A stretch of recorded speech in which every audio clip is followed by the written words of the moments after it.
杨紫档期定了，《长相思2》终于来了，7大剧情改动劲爆揭秘。嘿，各位小可爱们，今天小编要给大家带来的绝对是一个令人兴奋到炸裂的消息，《长相思2》的档期终于定了。别说，这个消息简直比中了彩票还让人高兴，对吧？《长相思2》是一部备受期待的电视剧，而杨紫的档期终于敲定，让观众们欢欣鼓舞。这部剧的续集引发了许多关注，而且7大剧情改动更是劲爆，让人们迫不及待地想揭秘其中的秘密。首先，杨紫在续集中的角色发生了一些重大变化，她将展现更为成熟和复杂的一面，给观众带来全新的视觉和情感体验。这也是她演艺生涯中的一次突破，让人们对她的表演充满期待。其次，剧情方面进行了7大改动，这些改动让故事更加曲折扣人心弦。有消息透露，续集将加入更多的悬疑和反转元素，让观众一直处于紧张和充满期待的状态中。这种情节设计让人无法预测剧情走向，增加了观众的观赏欲望。除此之外，制作团队还在视觉效果上进行了升级，采用了更先进的拍摄技术和后期制作，以呈现出更为精致和引人入胜的画面。这将使观众沉浸在一个更真实、更引人入胜的故事世界中。另外，续集中的配乐也得到了重新打磨，选用了更为悦耳动听的音乐，为情节的发展增添了更多的情感色彩。音乐的融入将更好地激发观众的情感共鸣，使整个观影体验更加丰富多彩。这部续集的播出无疑将成为电视剧界的一大亮点，杨紫的加盟和剧情的改动都为观众们带来了更多期待。《长相思2》的上线必将掀起观众追剧热潮，成为一部备受瞩目的佳作。现在，让我们一同期待这部电视剧的精彩呈现。1年1度的杨紫剧集新作，定会给观众带来全新的视听盛宴。首先，我们的承认，《长相思》第1季已经是让人回味无穷的一部古装神话大剧。杨紫在剧中的表现简直让人看得如痴如醉，谁能忘记那个流落大荒的小妖？在上古时期的神秘世界，人、神、妖三者共存，西炎、浩灵、陈荣这3个国家分别掌握着神秘的力量，彼此之间形成微妙的平衡。然而，在这个动荡的年代，一个身世神秘的浩灵王姬九瑶被流放至大荒之的，她的命运也由此开始了莫测的转变。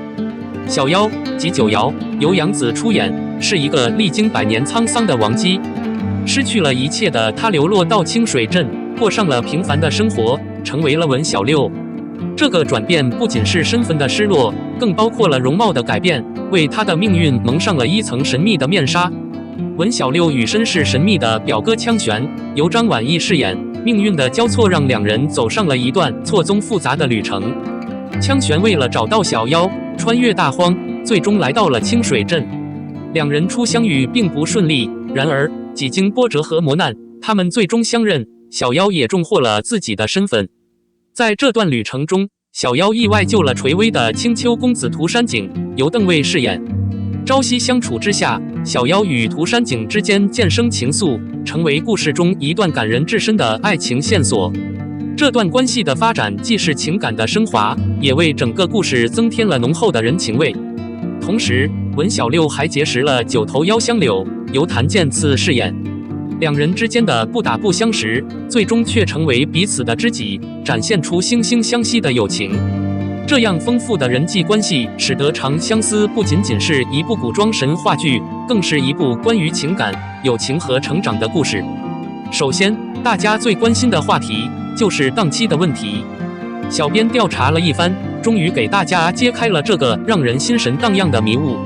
听说《长相思2》的档期可能会在暑假期间放送，这是不是让你们燃到无法自拔？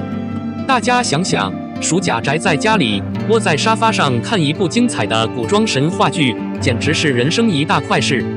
而且，这也为大家的暑假生活增添了一份不一样的乐趣，不是吗？而且听说《长相思2》不仅在档期上给力，在剧情上也进行了7大改动，这简直让人心跳加速，好奇心瞬间爆棚。小编独家挖掘到的情报显示，第2季的剧情将更加紧凑、丰富。小妖在涂山璟等人的帮助下，为了保护亲人、友情和爱情，不断成长、奋斗、追求幸福的故事将继续。7大剧情改动中可能涉及更多的阴谋、悬念，让观众充满期待。而在阵容方面，杨紫将继续主演小妖，这简直是喜闻乐见的好消息。不过，有消息称其他角色可能会有一些调整，引起了不少粉丝的好奇心。我们只能期待制作方能给我们带来更多惊喜。杨紫在直播中透露，第2季将是一个充满感情冲突和内心挣扎的新篇章。听说第2季比第1季更大起大落，人物内心的变化和节奏感更有爆发力，简直让人怀疑这是不是一部古装言情剧，更像是一场情感过山车。看来，小妖在第2季里将经历更多的考验，而且剧情更虐心。剧组对于杨紫的演技也是高度期待，这究竟是什么样的情节让她如此挑战演技高度？我们可要好好期待了。当31岁杨紫撞25岁赵露思，新片预告看了一个无聊，一个上头。影视场上哪里有冷淡这一说啊？没有寒冷的时间段，只有不如预期的作品。俗话的好，大佬在的地方就是战场。一部剧在某个月份里播得好，观众回忆起来，自然只是记得当时的盛况。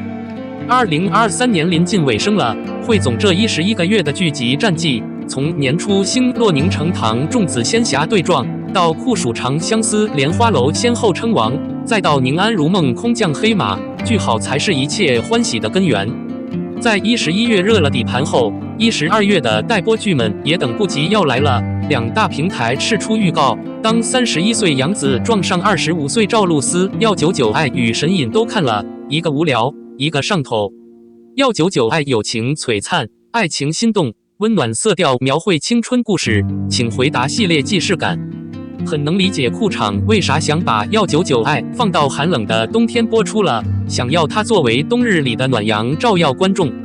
以90年代的青春作为背景，讲述了一群青梅竹马从17岁到步入社会后的故事。年少时光永远是闲暇回忆时忘不掉的，好奇的青涩也好，落败的酸苦也罢，人生仅一次的花样年华。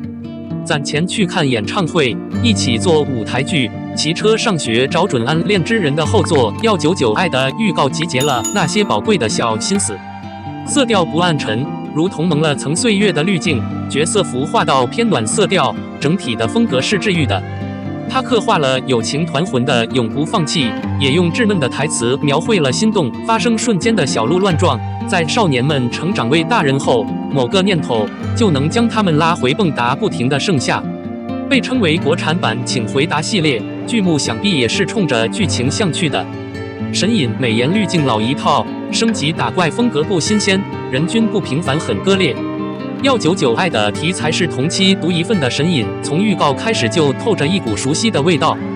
无论是白到发光的滤镜，还是主角们嚷嚷着要保护苍生的场面，都能幻视好几部剧的剧情。改编自《千古绝尘姊妹篇》，讲述了落难凤凰与顽皮神子古晋因一场意外，生生世世命运被绑在一起，在寻找火凤仙缘的路上结识一众好友，各自历练成长后反杀大，守护一方安宁的故事。就原小说的情节来讲，是有些老套的，男女主是命定的情缘，女配是长得貌美但一定要搞破坏的小反派，男配是看似浪荡实则深情的痴心种。可从预告来瞧，编剧是进行大改了，把那些虐心的情爱误会抛开，专注讲主角一行人在追寻真相的路上升级打怪，增添友谊。这类设定是不是跟《仙剑》系列很相似？好巧不巧的，神隐拍摄期间也是《仙剑》复苏之时，拍摄完成的《仙剑1、4、6部均是大差不差的设定，也就说神隐这波是一点也不新颖的。而且人家《仙剑》闯关冒险，主角团均是从底层打拼上来的，故事逻辑饱满得多。而这部剧女主表面是个灵力低微水凝兽，实则是血统高贵凤凰，男主看似是个搞笑小子，却是上古真神的孩子，另还有孔雀公主、狐族王子等，大家谁的身份都不卑微，人均先上仙。